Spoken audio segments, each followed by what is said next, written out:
부조와 선지자 제72장 압살롬의 반란. 다윗은 선지자 나단의 비유를 듣다가 저가 4배나 갚아 주어야 하리라고 무의식 중에 자기 자신에게 선고를 내렸다. 그는 자신의 선고에 따라 심판을 받아야 했다. 그의 아들 중 넷은 죽을 수밖에 없었고 그 각인의 상실은 아비의 죄악의 결과였다. 다윗은 장차 암놈의 치욕적인 죄를 형벌하지도 않고 책망하지도 않은 채 지나가게 놔뒀다. 율법은 간음한 자에게 사형을 선고했다. 인도에 어긋난 암놈의 범죄는 그로 이중으로 유죄하게 만들었다. 그러나 자신의 죄에 대한 자책을 받은 다윗은 범죄자를 형벌할 수 없었다. 그처럼 더럽게 수치를 당한 누이의 당연한 보호자인 압살롬은 최후에 더욱 실수 없이 처치하기 위하여 만 2년 동안 자기의 복수심을 감추어 왔다. 왕의 아들들의 잔치에서 거나하게 취한 근친 상간의 죄를 저지른 암놈은 그의 아우의 명령에 따라 살해되었다. 이중의 형벌이 다윗에게 주어졌다. 압살롬이 왕의 모든 아들을 죽이고 하나도 남기지 아니하였나이다는 무서운 기별이 그에게 전달되었고 왕은 곧 일어나서 그 옷을 찢고 땅에 엎드려지고 그 신복들도 다 옷을 찢고 모셔 선지라.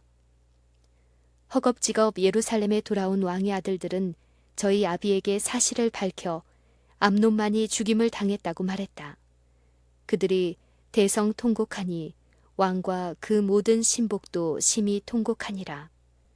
그러나 압살롬은 그의 외할아버지 그수랑 달메에게로 도망하였다. 다윗의 다른 아들들처럼 암논은 이기적 방종에 몰두하였다. 암논은 하나님의 요구를 돌아보지 아니하고 그의 마음의 모든 욕망을 만족시키고자 노력하였다. 그가 크게 범죄하였음에도 하나님께서는 그에 대하여 오랫동안 참으셨다. 2년간 그에게 회개할 기회가 허락되었다. 그러나 그는 범죄하기를 계속했다. 무서운 형벌의 심판을 기다리다가 자신의 죄로 인하여 죽음에 넘어지고 말았다. 다윗은 암논의 범죄를 처벌하기를 게을리했다. 왕이요 아버지인 그의 불충실과 그 아들이 회개치 않은 까닭에 여호와께서는 사건들이 그 당연한 진로를 따르도록 허락하시고 압살롬을 제지하지 않으셨다. 부모나 통치자가 죄악을 처벌할 의무를 게을리할 때 하나님께서 친히 그 일을 처리하실 것이다. 당신의 제지하시는 능력이 악의 대리자들로부터 조금만 거두어져도 악이 악으로 처벌되는 일련의 사건이 일어나게 되는 것이다. 다윗이 암논의 죄를 묵인한 죄의 결과가 이것으로 다 끝나지 않았다. 이때부터 압살롬은 그의 아버지와 멀어지기 시작하였다. 그가 구슬로 도망한 후 다윗은 그의 아들이 범한 죄는 어떠한 처벌이 요구된다는 것을 느끼고 그가 돌아오는 것을 허락하지 않았다. 그리고 이 일은 왕도 포함되어 있는 뒤얽힌 죄악을 감수하기보다는 오히려 증가시키는 경향으로 나아갔다. 정력과 야망은 있으나 절조가 없는 압살롬은 추방으로 인해 국사에 관여하지 못했으며 얼마 후에 위험스러운 음모에 몰두하게 되었다. 2년 끝에 요압은 아버지와 아들 사이에 화해를 이루게 하기로 결심하였다. 이 목적을 고려하던 중 그는 지혜롭다는 평판이 있는 드고와 여인의 도움을 얻었다. 요압의 시킴을 받고 이 여인은 다윗에게 자기는 두 아들만을 유일의 위로와 의지로 삼아오던 과부라고 말했다. 그런데 두 아들이 싸워 그중 하나가 다른 자를 죽였으며 이제 모든 가족과 친척들이 살아남은 자를 죽여 죽은 자를 위해 보복할 것을 요구한다고 말했다. 어머니는 말하기를 그러한즉 저희가 내게 남아있는 숯불을 꺼서 내 남편의 이름과 씨를 세상에 끼쳐두지 아니하겠나이다고 하였다. 왕의 마음은 이 탄원에 감동되었고 그는 그녀의 아들을 왕이 보호할 것을 그 여인에게 보증하였다. 여인은 그로부터 젊은이의 안전에 대한 거듭된 약속을 얻어낸 후 왕이 추방한 아들을 다시 집으로 돌아오게 아니하는 것은 잘못이라고 선언하고 왕의 관용을 간청하였다. 그는 우리는 필경 죽으리니 땅에 쏟아진 물을 다시 모으지 못함 같을 것이오나 하나님은 생명을 빼앗지 아니하시고 방책을 세우사 내쫓긴 자로 하나님께 버린 자가 되지 않게 하시나이다. 라고 말했다. 거칠은 무사인 요압에게서 나온 죄인을 향한 이처럼 부드럽고 감명적인 하나님의 사랑에 대한 묘사는 이스라엘 사람들이 구속의 대진리를 익숙히 알고 있다는 현저한 증거였다. 하나님의 자비에 대한 자신의 필요를 느낀 왕은 이 호소를 거절할 수 없었다. 요압에게 가서 소년 압살롬을 데려오라고 명령하였다. 압살롬은 예루살렘에 돌아올 허락을 받았으나 궁전에 나타나거나 그의 아버지를 만날 수는 없었다. 다윗은 자녀들에 대하여 방종한 악의 결과를 보기 시작하였고 이 아름답고 타고난 재능을 가진 아들을 매우 사랑하는 까닭에 압살롬과 백성들 양편 모두에게 이와 같은 범죄를 미워해야 한다는 교훈을 줄 필요를 느꼈다. 압살롬은 2년간 자기의 집에 살았으나 궁전에서는 추방되었다. 그의 누이가 그와 함께 살고 있었으며 그것은 그녀가 당한 회복할 수 없는 수치를 생생하게 기억나게 하였다. 백성들의 판단으로는 왕자가 범죄자라기보다 차라리 영웅이었다. 이런 이점을 가지고 그는 백성의 마음을 얻고자 노력하였다. 그의 외모는 바라보는 모든 사람에게 찬탄을 얻을 만했다. 온 이스라엘 가운데 압살롬같이 아름다움으로 크게 칭찬받는 자가 없으리니 저는 발바닥부터 정수리까지 흠이 없음이라. 왕이 야망적이요 충동적이요 급한 성격의 소유자로 하여금 2년 동안이나 소문이 파다한 불평의 씨를 품고 있도록 방임해 둔 것은 현명치 못한 일이었다. 그리고 다윗이 압살롬을 예루살렘에 돌아오도록 허락하였으나 자기 앞에 나오지 못하게 한 처사는 압살롬에게 백성의 동정을 사게 하였다. 하나님의 율법을 범한 자기의 범죄에 대한 기억이 항상 그의 앞에 있어서 다윗은 도덕적으로 마비된 것처럼 보였다. 범죄하기 전에는 용기 있고 단호한 사람이었으나 이제 그는 연약하고 우유부단하였다. 백성들에 대한 그의 가마력은 약화되었다. 그리고 이 모든 일은 천리를 어긴 아들의 음모를 유리하게 하였다. 요압의 영향으로 압살롬이 다시 그의 아버지 앞에 나아갈 수 있게 되어 표면적으로는 화해가 이루어졌을지라도 그는 야망적 음모를 계속하였다. 압살롬은 이제 거의 왕자다운 위엄을 갖추어 병거와 말들과 그의 앞에 달리는 자 50명을 가졌다. 한편 왕은 더욱 은퇴하여 항거하려는 소망으로 기울어지고 압살롬은 부지런히 백성들의 총애를 구하였다. 다윗의 귀찮아하고 우유부단하게 하는 영향이 그의 신하들에게까지 확대되어서 재판 업무에도 태만과 지체하는 일이 두드러지게 나타났다. 압살롬은 교활하게 모든 불만의 원인을 자신에게 이익이 되도록 하였다. 풍채가 늠름한 이 사람은 날마다 성문에 나타났는데 그곳에는 저희 억울함을 시정해 주기를 기다리는 간청자들의 무리가 있었다. 압살롬은 그 무리와 섞여 그들의 불평의 호소를 듣고 그들의 고통에 동정을 표시하고 정부의 무능을 한탄하였다.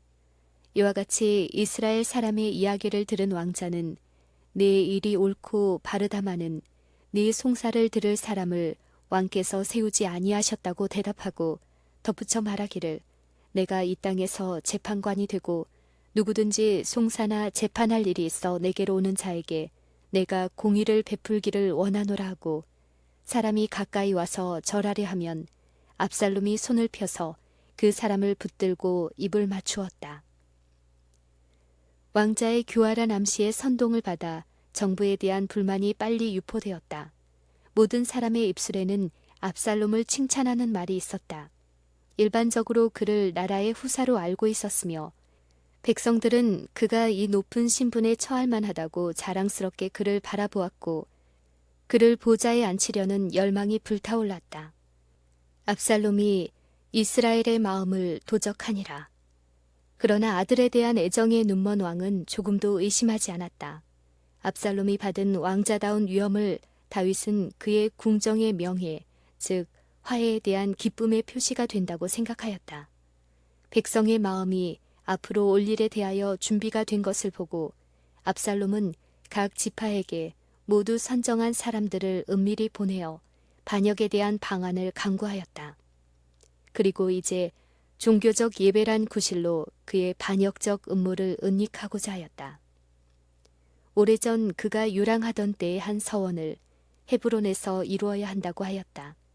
압살롬은 왕에게 말하기를 내가 여호와께 서원한 것이 있사오니 청컨대 나로 헤브론에 가서 그 서원을 이루게 하소서. 종이 아람 구술에 있을 때에 서원하기를 만일 여호와께서 나를 예루살렘으로 돌아가게 하시면 내가 여호와를 섬기리이다 하였나이다 라고 하였다. 사랑하는 아버지는 아들의 이런 경건의 위안을 받으며 축복을 베풀어 돌려보냈다. 음모는 이제 완전히 성숙되었다. 압살롬의 더할 나위 없는 위선적인 행위는 왕을 눈멀게 할 뿐 아니라 백성의 신임을 얻기 위해 고안되었고 그리하여 그들은 하나님께서 택하신 왕에 대하여 반역하게 되었다. 압살롬이 헤브론으로 출발하고 청함을 받은 200명이 그 사기를 알지 못하고 아무 뜻 없이 예루살렘에서 저와 함께 갔었다. 이 사람들은 그 아들에 대한 저들의 사랑이 그들을 그의 아버지께 대한 반역으로 이끌고 있다는 것을 조금도 알지 못하고 압살롬과 함께 갔다. 헤브론에 도착하자 압살롬은 즉시 아히도멜을 소환하였다. 그는 다윗의 모사의 두목 중에 한 사람이었으며 지혜로 평판이 나 있는 좋은 사람이었고 그의 의견은 신의 명령처럼 안전하고 지혜롭다고 생각되었다. 아히도멜은 반역자들에게 가담했고 그의 가담은 압살롬의 사업이 분명히 성공할 것처럼 보이게 했다. 그리하여 그의 깃발 아래 전국 각곳으로부터 많은 유력한 자들을 끌어들였다. 반역의 나팔이 울릴 때에 왕자의 정탐꾼들은 온 나라에 퍼져 압살롬이 왕이 되고 많은 백성들이 그의 주위에 모여들었다는 기별을 전하였다. 그동안의 경보는 예루살렘에 전달되어 왕에게 알려졌다.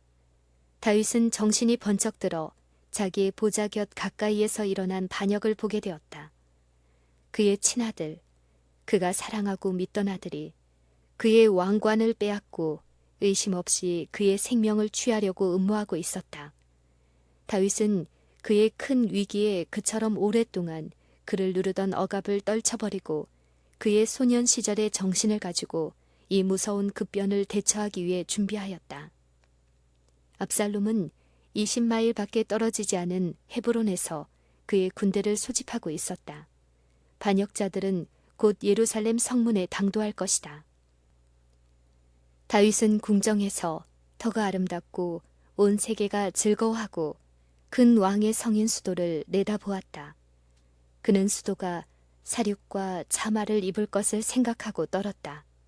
그는 여전히 그의 왕위에 충성을 다하는 신하들에게 도움을 구하여 그의 수도를 보존하도록 저항하게 할 것인가? 그는 예루살렘이 피로 범람하게 할 것인가? 그는 전쟁의 공포가 택하신 성읍을 내리지 않게 하기로 결심했다.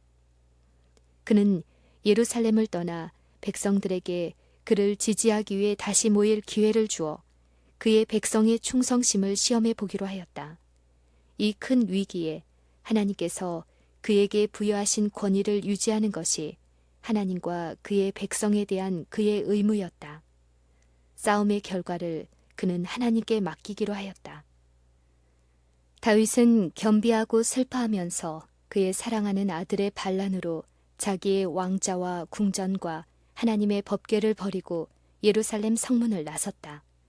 백성들은 마치 긴 장례 행렬처럼 비탄에 젖어 그의 뒤를 따랐다. 다윗의 호위병 그렛사람과 블렛사람 그리고 이때의 휘하에 있는 가드사람 600명이 왕과 동행하였다. 그러나 천성적으로 이타심이 강한 다윗은 그를 보호하기 위해 온 이 이국 사람들을 자기의 재난에 함께 휩쓸리게 할 수 없었다. 다윗은 저희가 자기를 위하여 이처럼 희생하려는 데 대하여 놀라움을 나타냈다. 그리하여 왕은 가드 사람 이때에게 말하기를 어찌하여 너도 우리와 함께 가느냐. 너는 쫓겨난 나그네니 돌아가서 왕과 함께 있으라. 너는 어제 왔고 나는 정처 없이 가니 오늘날 어찌 너로 우리와 함께 유리하게 하리요. 너도 돌아가고 네 동포들도 데려가라. 은혜와 진리가 너와 함께 있기를 원하노라고 하였다.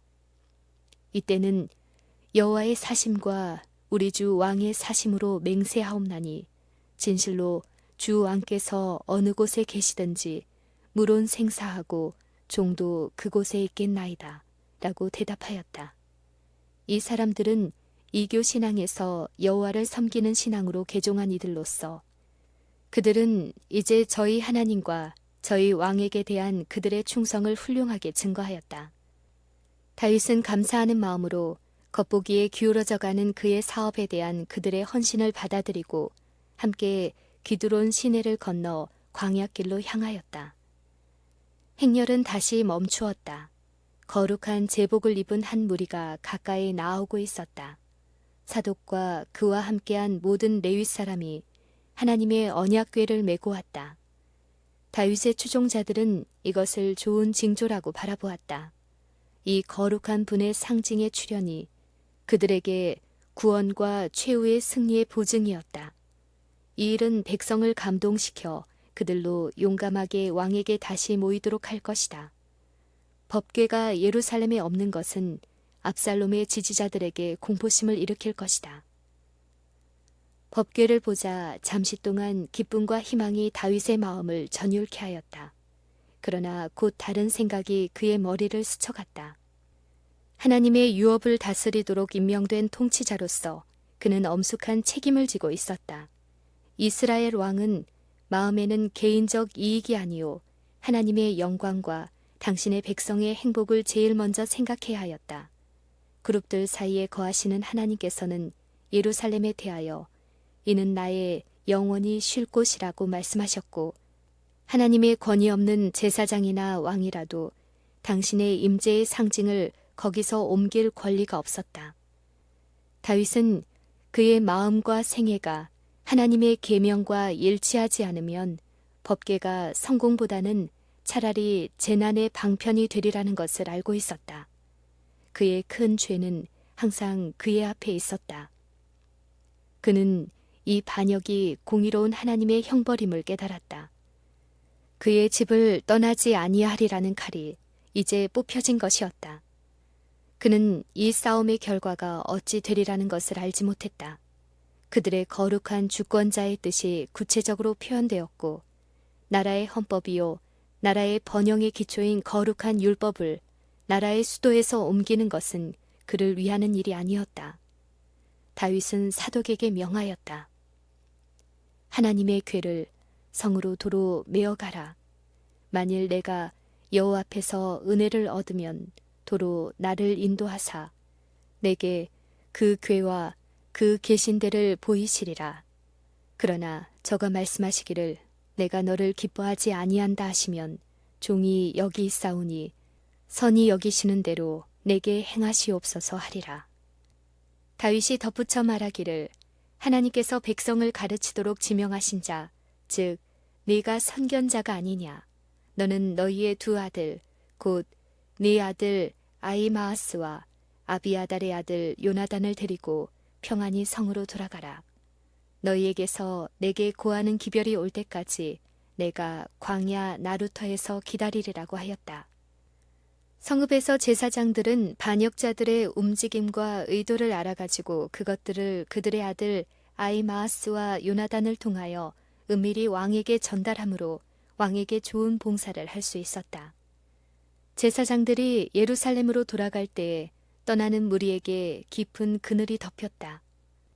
저희 왕은 도망하는 자가 되고 저희 자신들은 추방당하고 하나님의 법궤에까지 버림을 받을지 모르는 공포와 불길한 예감으로 캄캄하였다. 다윗이 감람산 길로 올라갈 때에 머리를 가리우고 맨발로 울며 행하고 저와 함께 가는 백성들도 각각 그 머리를 가리우고 울며 올라가니라. 후기 다윗에게 고하되 압살롬과 함께 모반한 자들 가운데 아히도벨이 있나이다 하였다. 다시 다윗은 그의 재난이 자신의 범죄의 결과임을 깨달을 수밖에 없었다.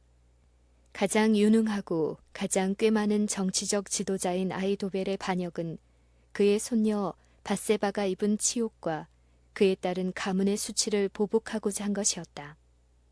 다윗이 가로되 여호와여 원컨대 아히도벨의 모략을 어리석게 하옵소서 하니라. 산 꼭대기에 도착하자 왕은 엎드려 기도하고 하나님께 그의 영혼의 괴로움을 맡기고 겸손히 하나님의 자비를 간청하였다. 그의 기도는 즉시 응답을 받는 것처럼 보였다. 현명하고 유능한 모사이며 다윗의 충실한 친구 아렉 사람 후세가 이제 스스로 옷을 찢고 티끌을 머리에 쓰고 왕권을 빼앗기고 망명자가 된 다윗과 운명을 같이 하기 위하여 그에게 나아왔다. 다윗은 하나님의 깨우치심을 받아 충실하고 마음이 참된 이 사람이 수도에서 개최되는 회의에 참석한다면 크게 유익이 될 수 있다는 것을 알았다. 후세는 다윗의 요구를 듣고 압살롬을 섬기면서 아히도멜의 교만한 모략을 꺾기 위하여 예루살렘으로 돌아갔다. 왕과 그의 추종자들은 어두운 중에서 희미한 빛의 섬광으로 감람산 동쪽 비탈길을 내려와 바위 많고 황량한 광야와 거친 계곡을 지났다. 다시 그들은 돌이 많고 험한 길을 따라 요단강을 향하여 나아갔다.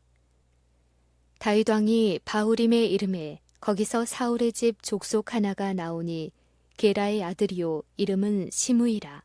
저가 나오면서 연하여 저주하고 또 다윗과 다윗 왕의 모든 신복을 향하여 돌을 던지니 그때의 모든 백성과 용사들은 다 왕과 좌우에 있었더라. 시므이가 저주하는 가운데 이와 같이 말하니라. 피를 흘린 자여 비로한 자여 가거라 가거라. 사울의 족속의 모든 피를 여호와께서 내게로 돌리셨도다. 그 대신에 내가 왕이 되었으나 여호와께서 나라를 내 아들 압살롬의 손에 붙이셨도다. 보라, 너는 피를 흘린 자인고로 화를 자취하였느니라. 다윗이 번영 중에 있을 때 시므이는 말로나 행실로 그가 왕의 충실한 신하가 아님을 나타내지 아니하였다. 그러나 왕이 고통 가운데 있을 때에 이 베냐민 사람은 그의 참 성격을 나타내었다. 그는 다윗이 왕위에 있을 때에는 그를 존경하였으나 그가 굴욕을 당하고 있을 때에 그를 저주하였다. 비열하고 이기적인 그는 다른 사람들을 자신과 동일한 성격을 가진 자들처럼 여겼으며 사단의 충동을 받고 하나님께서 징계하신 자에게 자기의 증오심을 나타내었다. 사람들로 하여금 고통 중에 있는 자를 치게 하고 그를 욕하고 괴롭히게 하는 정신은 사단의 정신이다. 다윗에 대한 시므이의 비난은 전적으로 거짓말이었으며 근거 없고 악의에 찬 중상이었다. 다윗은 사울이나 그의 집에 대하여 악을 행하는 죄를 범하지 아니하였다. 사울이 완전히 그의 세력 아래 들어와 그를 죽일 수 있는 때에라도 사울의 겉옷 자랑만을 베었던 다윗은 이제 시므이가 여호와의 기름 부음을 받은 자에게 이런 불경을 나타내는 것을 보고도 오히려 자기 자신을 책망할 뿐이었다. 다윗이 인간의 생명을 존중히 여긴 현저한 증거가 자신이 짐승처럼 쫓겨다니는 동안에까지도 나타났다. 하루는 그가 아둘람 굴에 숨어 있을 때에 그의 소년 시절에 누리던 자유를 회상하고 망명자 다윗은 베들레헴 성문 곁 우물물을 누가 나로 마시게 할꼬 라고 부르짖었다.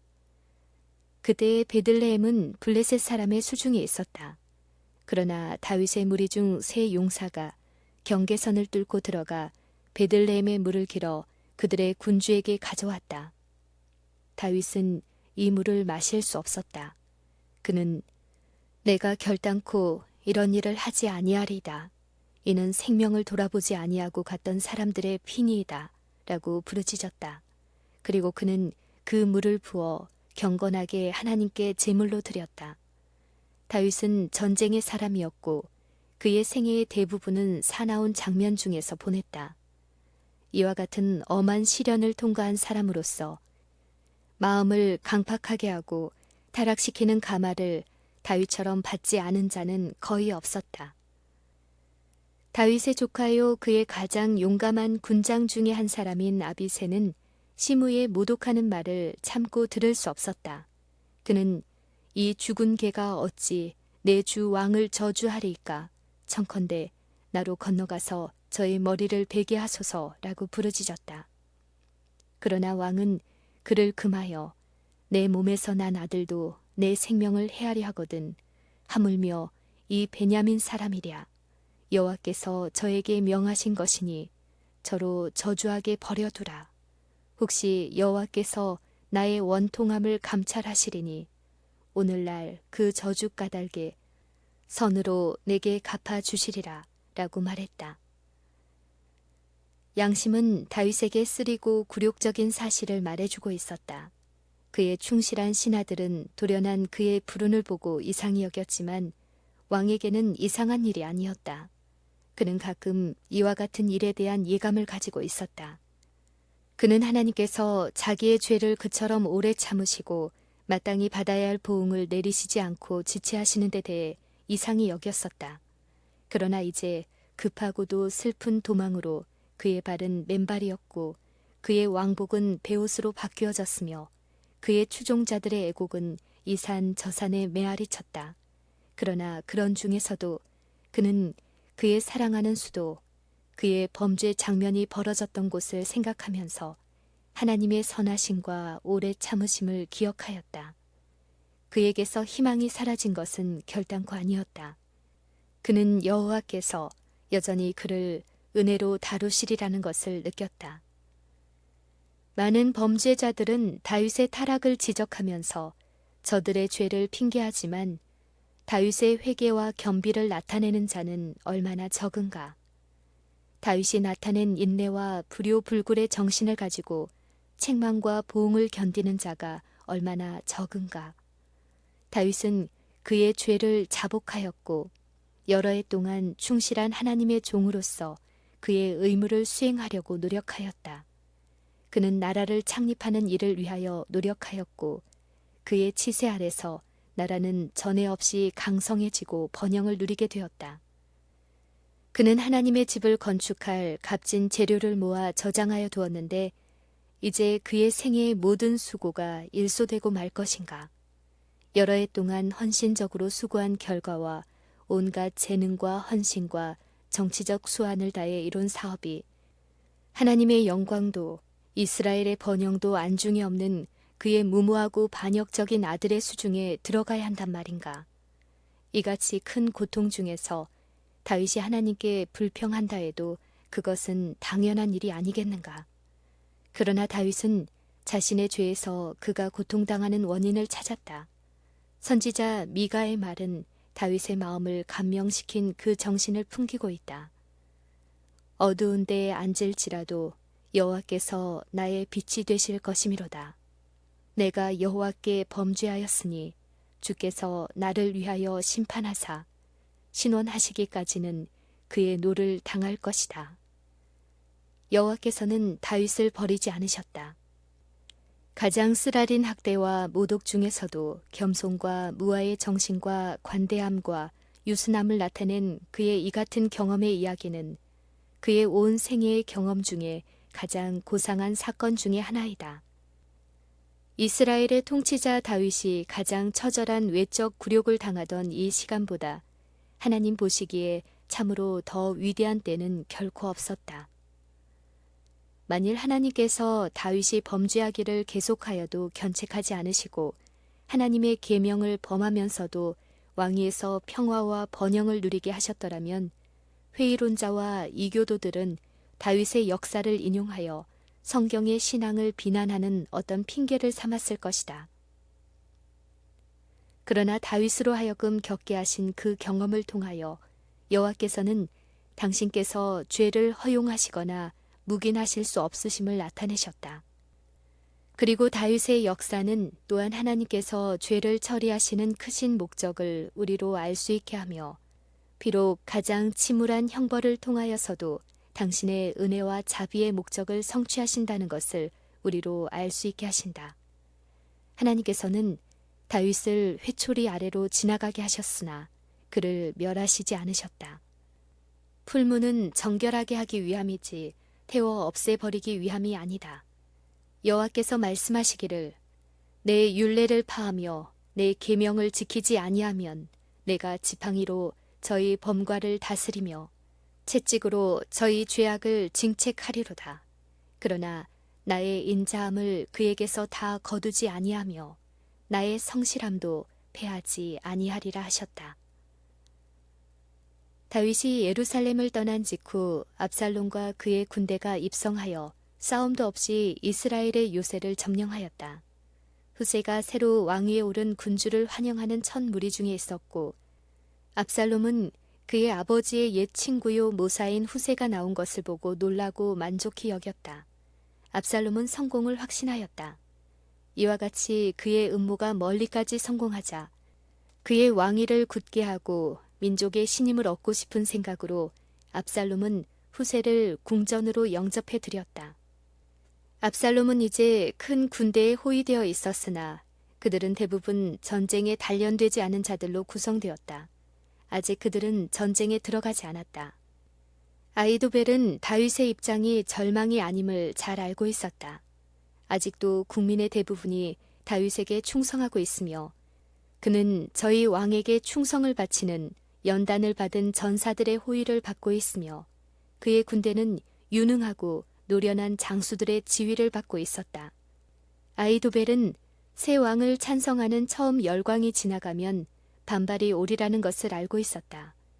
만일 반란이 실패하면 압살롬은 그의 아버지와 화해할 수 있을 것이나 그때의 아히도벨은 그의 모사의 두목으로서 반란에 대한 가장 중한 죄를 지게 되고 그에게 가장 무거운 형벌이 내릴 것이다. 압살롬으로 하여금 그의 내디딘 발걸음을 돌이키지 못하게 하기 위하여 아히도벨은 그에게 온 국민의 목전에서 화해를 불가능하게 할 행위를 하도록 권고하였다. 이 교활하고 파렴치한 정치가는 흉악한 간지로 압살롬에게 반역의 죄에 근친 상간의 죄를 더하도록 간청하였다. 압살롬에게 온 이스라엘의 목전에서 동방 민족들의 풍속을 따라 그의 아버지의 후궁들을 취하고 그가 그의 아버지의 왕위를 계승한 것을 선포하라는 것이었다. 압살롬은 이 비로한 제의를 수행하였다. 그리하여 내가 내 집에서 재화를 일으키고 내가 내 처들을 가져 네 눈앞에서 다른 사람에게 주리니 너는 은밀히 행하였으나 나는 이스라엘 무리 앞 백주에 이 일을 행하리라 라고 선지자를 통하여 다윗에게 하신 하나님의 말씀이 성취되었다. 하나님께서 이 악한 행위를 하도록 하심이 아니요 다만 다윗의 죄의 까닭에 그것을 막기 위해 당신의 권능을 행사하지 않으신 것뿐이었다. 아히도멜은 그의 지혜의 까닭에 큰 존경을 받았으나 하나님께로부터 오는 지혜는 부족하였다. 여호와를 경외하는 것이 지혜의 근본이라. 아히도멜은 이 지혜를 소유하고 있지 않았다. 그렇지 않았다면 그의 반역을 성공시키기 위해 근친상간이라는 죄악을 이용하지 않았을 것이다. 마음이 부패한 사람들은 마치 그들의 계획을 좌절시킬 능력을 가지신 하나님이 안 계시는 것처럼 악을 꾸미나 하늘에 계신 자가 웃으시며 주께서 저희를 비웃으신다. 여호와께서는 다음과 같이 선언하신다. 나의 교훈을 받지 아니하고 나의 모든 책망을 없인 여겼음이라. 그러므로 자기 행위의 열매를 먹으며 자기 꾀에 배부르리라. 어리석은 자의 퇴보는 자기를 죽이며 미련한 자의 안일은 자기를 멸망시킬 것이다. 자신의 안전을 얻기 위한 계획에 성공한 아히도벨은 다윗을 대항하여 즉시 행동을 개시해야 할 필요성을 압살롬에게 간청하였다. 그는 말하기를 이제 나로 하여금 사람 1만 2천을 택하게 하소서. 오늘 밤에 내가 일어나서 다윗의 뒤를 따라 저가 고나고 약할 때에 엄습하여 저를 무섭게 하면 저와 함께 있는 모든 백성이 도망하리니 내가 다윗 왕만을 쳐 죽이고 모든 백성으로 왕께 돌아오게 하리라고 하였다. 왕의 모사들이 이 계획에 찬성하였다. 만일 이 계획에 따라 행하였더라면 여호와께서 직접 개입하셔서 그를 구원하시지 않는 한 다윗은 분명히 죽임을 당했을 것이다. 그러나 유명한 아히도벨의 지혜보다 더 높은 지혜를 가지신 하나님께서 사건을 지배하고 계셨다. 여호와께서 압살롬에게 화를 내리려 하사 아히도벨의 좋은 모략을 파하기로 작정하셨음이더라. 후세는 그 회의에 초청을 받지 않았지만 억지로 참석하려고 하지도 않았다. 이는 자기가 정탐꾼으로 의심을 받을까 해서였다. 폐해 후 그의 아버지의 모사의 판단을 크게 존중한 압살롬은 아히도벨의 계획을 후세에게 제시하였다. 후세는 고안된 계획을 따르게 되면 다윗이 죽임을 당할 것을 알았다.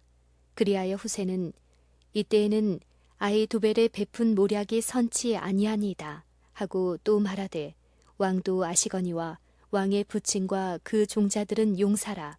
저희는 들에 있는 곰의 새끼를 빼앗긴 것 같이 격분하였고 왕의 부친은 병법에 익은 사람인즉 백성과 함께 자지 아니하고 이제 어느 굴에나 어느 곳에 숨어 있으리이다 라고 말하면서 만일 압살롬의 군대가 다윗을 추격할지라도 그들은 왕을 사로잡을 수 없고 패배를 당할 것이며 이는 그들을 낙담하게 하고 압살롬의 사업에 큰 해를 끼칠 것이라고 주장하였다.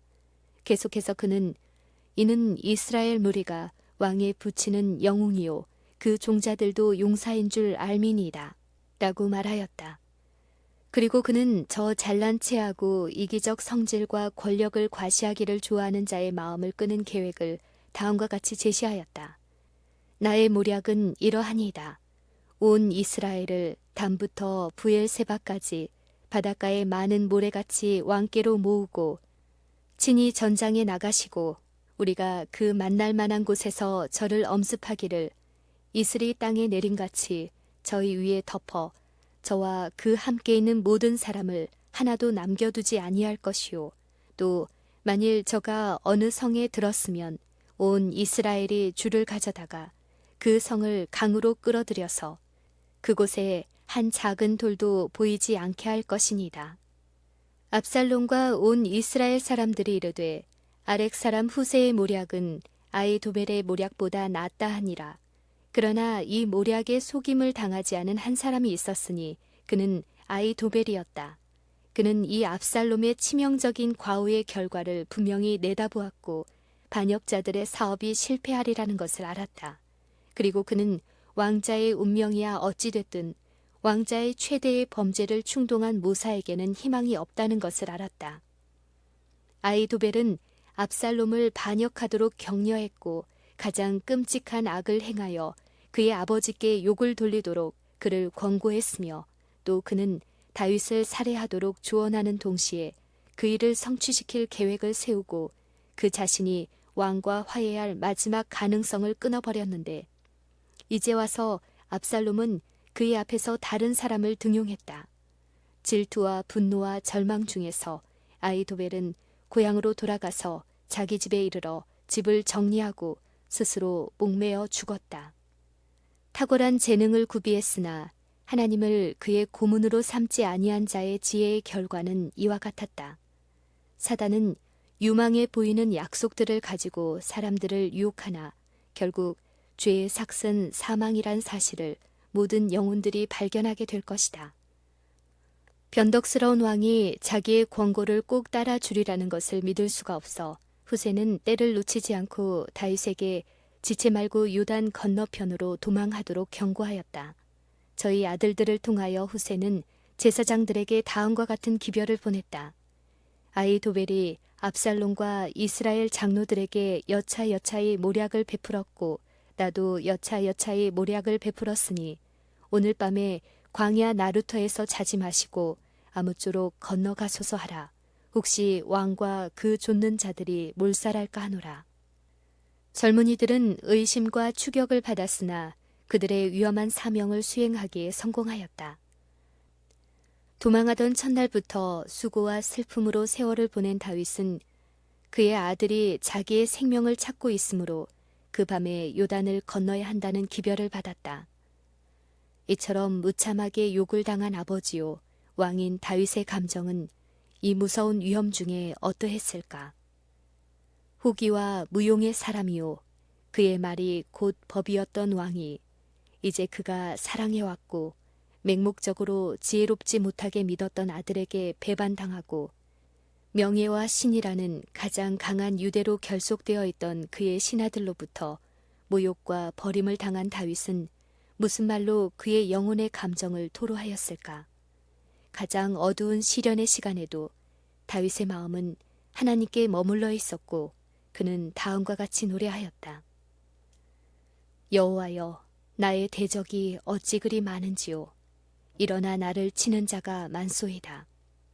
많은 사람이 있어 나를 가리켜 말하기를 저는 하나님께 도움을 얻지 못한다 하나이다. 여호와여, 주는 나의 방패시요 나의 영광이시요 나의 머리를 드시는 자니이다. 내가 나의 목소리로 여호와께 부르짖으니 그 성산에서 응답하시는도다. 내가 누워 자고 깨었으니 여호와께서 나를 붙드심이로다. 천만인이 나를 둘러치려 하여도 나는 두려워 아니하리이다. 구원은 여호와께 있사오니 주의 복을 주의 백성에게 내리소서. 다윗과 그와 함께한 모든 무리들 곧 무사와 정치가들 노인과 청년들 여인과 작은 아이들이 밤의 어두움을 타서 깊고 빨리 흐르는 강을 건넜다. 새벽에 미쳐서 한 사람도 요단을 건너지 못한 자가 없었더라. 다윗과 그의 군사들은 마하나임으로 후퇴하였는데 그곳은 이스보셋의 왕좌가 있었던 곳이었다. 이곳은 견고하게 축성된 성읍으로 전쟁 때에 퇴각하기 좋은 산지에 에워싸여 있었다. 이 나라는 식량이 잘 공급되어 있었고 백성들은 다윗의 일에 호의를 나타냈다. 여기서 많은 지지자들이 다윗의 편에 가담하였고 한편 같은 족속의 부자들은 풍부한 양식을 선물로 가져왔고 다른 이들은 필요되는 물품들을 공급하였다. 후세의 모략은 그 목적을 성취하여 다윗에게 도망할 기회를 주었으나 조급하고 성급한 왕자는 오래 참고 있을 수 없어 그는 곧 그의 아버지를 추격하였다. 압살롬은 모든 이스라엘 사람과 함께 요단을 건너니라. 압살롬은 다윗의 누이 아비갈의 아들 아마사를 그의 군대의 총사령관으로 삼았다. 압살롬의 군사는 대군이었으나 훈련되지 아니하였으므로 그의 아버지의 노련한 병사들과 싸울 준비가 되어 있지 않았다. 다윗은 그의 군대를 세 개대로 나누어 요압과 아비새와 가드 사람 이때의 수하에 두었다. 그리고 그가 친히 전장에 나아가 그의 군대를 지휘하려 하였으나 이 일을 군장들과 모사들과 백성들이 격렬히 반대하였다. 그들은 말하기를 왕은 나가지 마소서. 우리가 도망할지라도 저희는 우리에게 주의하지 아니할 터이요. 우리가 절반이나 죽일지라도 우리에게 주의하지 아니할 터이라. 왕은 우리 만명보다 중하시오니 왕은 성에 계시다가 우리를 도우심이 좋으니이다. 왕이 저희에게 이르되 너희가 선히 여기는 대로 행하리라 하였다. 성벽에서 볼 때 반역군의 긴 행렬이 다 시야에 들어왔다.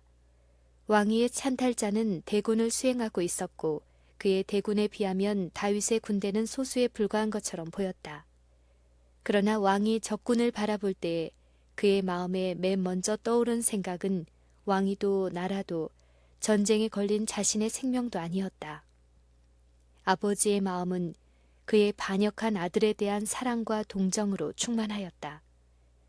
군대가 성문에서부터 줄을 지어 행진할 때에 다윗은 충성스러운 병사들을 격려하고 그들에게 이스라엘의 하나님이 승리를 주시리라는 것을 믿고 나아가도록 명하였다. 그러나 이 마당에서도 다윗은 압살롬에 대한 그의 사랑을 억누를 수 없었다. 첫 때를 인솔하는 요압은 수백 번의 전쟁에서 승리를 거둔 정복자였다. 그가 그의 군주의 마지막 기별을 듣기 위하여 거만스러운 그의 머리를 숙였을 때에 왕은 떨리는 음성으로 나를 위하여 소년 압살롬을 너그러이 대접하라고 말하였다.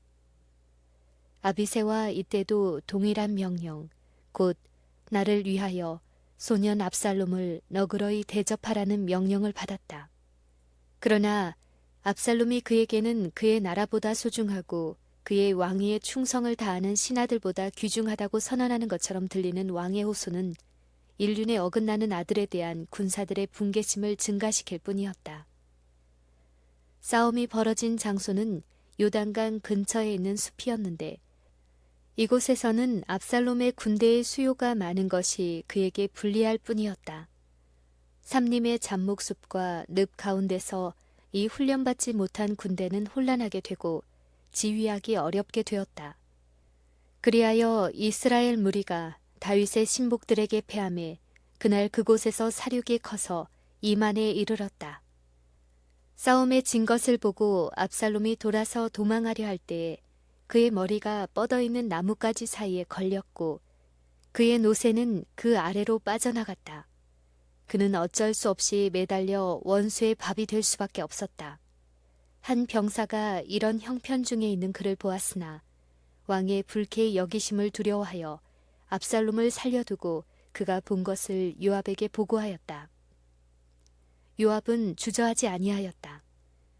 요압은 압살롬의 편이 되어 2번이나 그로 다윗과 화해하도록 했으나 그의 신임은 수치스럽게도 배반당했다. 그리고 요압의 중재를 통하여 압살롬이 유리한 지위를 얻지 않았던들 이 반역과 거기 따른 모든 무서운 일들은 결코 일어날 수 없었을 것이다. 이제 이 모든 악의 선동자를 일격에 멸할 권세가 요압에게 있었다.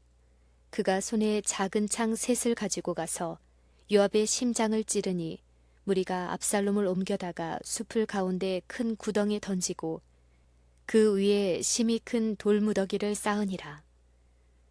그리하여 이스라엘 중에 반역을 선동한 자들이 죽임을 당했다. 그리고 아히도벨은 자신의 손으로 자기의 목숨을 끊었다. 그의 뛰어난 아름다움이 이스라엘 백성들의 자랑이었던 고귀한 압살롬은 혈기왕성한 청춘 시절에 죽임을 당했고 그의 시체는 구덩이에 던진 바 되어 영원한 질책의 표로 돌무더기에 덮였다. 압살롬은 생시에 자신을 위하여 왕의 골짜기에 값진 비석을 세웠으나 이제 그의 무덤을 표하는 기념비는 다만 광야에 있는 그 돌무더기였다. 반역의 두목이 살해되자 요압은 나팔을 불어 도망하는 적군을 추격하는 그의 군대를 소환하고 곧 사자들을 급파하여 왕에게 기별을 전하게 하였다. 성벽에서 전쟁 마당 쪽을 감시하던 파수꾼은 한 사람이 혼자 달려오는 것을 보았다. 얼마 후에 또 한 사람이 보였다. 처음 사람이 가까이 이를 때에 파수꾼은 성문 곁에서 기다리고 있는 왕에게 말하기를 나 보기에는 앞선 사람의 다름질이 사독의 아들 아히마아스의 다름질과 같으니이다. 왕이 가로되 저는 좋은 사람이니 좋은 소식을 가져오느니라.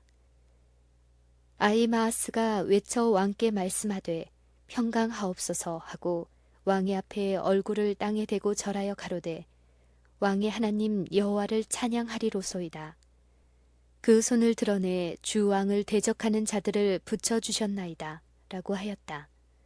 소년 압살롬이 잘 있느냐 라는 왕의 애절한 질문에 아히마아스는 회피하는 대답을 하였다. 둘째 사자가 와서 내 주 왕께 고할 소식이 있나이다. 여호와께서 오늘날 왕을 대적하던 모든 원수를 갚으셨나이다 라고 부르짖었다. 다시 아버지의 왕의 입술에서 소년 압살롬이 잘 있느냐 라는 애절한 질문이 흘러나왔다. 슬픈 소식을 감출 수 없어 사자는 내 주 왕의 원수와 일어나서 왕을 대적하는 자들은 다 그 소년과 같이 되기를 원하나이다 라고 대답하였다. 이것으로 넉넉하였다. 다윗은 그 이상 더 묻지 아니하고 머리를 숙이고 문으로 올라가서 우니라. 저가 올라갈 때에 말하기를 내 아들 압살롬아, 내 아들 압살롬아, 내가 너를 대신하여 죽었다면 압살롬 내 아들아 하였더라. 전쟁 마당에서 돌아오는 승리의 군대가 성읍에 가까이 이를 때 그들의 승리의 함성은 산들의 메아리를 일깨웠다. 그러나 그들이 성문에 들어설 때 그 함성은 사라지고 그들의 깃발은 저희 손에서 수그러지고 시선을 아래로 향하고 그들은 정복자라기보다 오히려 패배를 당한 자들처럼 행진하였다. 그 까닭은 왕이 그들을 환영하기 위해 기다리고 있지 아니하고 문루에서 내 아들 압살롬아, 내 아들 압살롬아, 내가 너를 대신하여 죽었다면 압살롬 내 아들아, 내 아들아 하고 통곡하고 부르짖고 있었기 때문이었다. 왕이 그 아들을 위하여 슬퍼한다 함이 그날의 백성들에게 들림에 그날의 이김이 모든 백성에게 슬픔이 된지라. 그날의 백성들이 싸움에 쫓겨 부끄러워 도망한 같이 가만히 성으로 들어가니라. 요압은 매우 분개하였다. 하나님께서는 그들에게 의기양양하고 기뻐할 이유를 주시고 일찍이 이스라엘 중에서 알려진 반역 중 최대의 반역을 파쇄하게 하셨으나 이 큰 승리는 그의 범죄로 무수한 용사들의 피를 흘리게 한 압살롬을 위한 애도로 변하게 되었다. 사납고 솔직한 대장 요압은 왕의 앞으로 달려가 담대히 말하기를 왕께서 오늘 왕의 생명과 왕의 자녀의 생명을 구원한 모든 신복의 얼굴을 부끄럽게 하시니 이는 왕께서 미워하는 자는 사랑하시며 사랑하는 자는 미워하시고 오늘 장관들과 신복들을 멸시하심을 나타내심이라. 오늘 내가 깨달으니 만일 압살롬이 살아 오늘 우리가 다 죽었다면 왕이 마땅히 여기실 뻔하였나이다. 이제 곧 일어나 나가서 왕의 신복들의 마음을 위로하여 말씀하옵소서. 내가 여호와를 가리켜 맹세하옵나니 왕이 만일 나가지 아니하시면 오늘 밤에 한 사람도 왕과 함께 머물지 아니할지라. 그리하면 그 화가 왕이 젊었을 때부터 지금까지 당하신 모든 화보다 더욱 심하리이다. 라고 하였다. 비탄에 빠진 왕에게 가혹하고도 잔인하기까지 한 책망이었으나 다윗은 그것을 분개하지 않았다. 그의 장수가 옳음을 알고 다윗은 문으로 내려가 그의 용감한 병사들이 그의 옆을 행진할 때에 용기와 칭찬의 말로 그들을 환영하였다.